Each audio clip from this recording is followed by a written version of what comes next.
আজকে আমি বানাচ্ছি বেদমি পুরি, মানে বিউলির ডালের পুরি। এটা হয়তো আপনারা কখনো বানাননি, একবার অবশ্যই বানিয়ে দেখবেন, খেতে অতীব সুন্দর।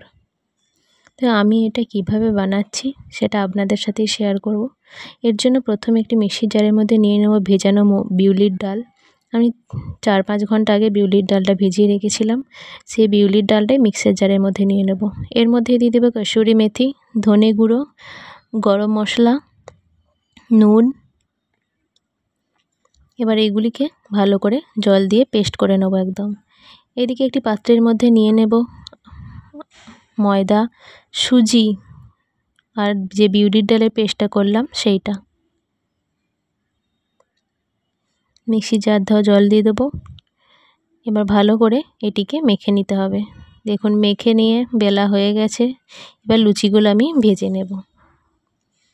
30 মিনিট ম্যারিনেট করে রেখে তারপর এগুলিকে বেলে নিতে হবে। দেখুন কতটা ফুলকো ফুলকো হচ্ছে। এরকম কিন্তু প্রত্যেকটা লুচি ফুলকো হবে। একবার অবশ্যই বানিয়ে দেখবেন আপনারা। আর আমার আজকের ভিডিও কেমন লাগলো সেটা অবশ্যই কমেন্ট করে জানাবেন। আর আপনারা কখনো এরকম বানিয়ে দেখছেন কি না সেটা অবশ্যই জানাবেন। এরকম লুচির সঙ্গে ছোলার ডাল, পনিরের তরকারি অসাধারণ খেতে লাগে।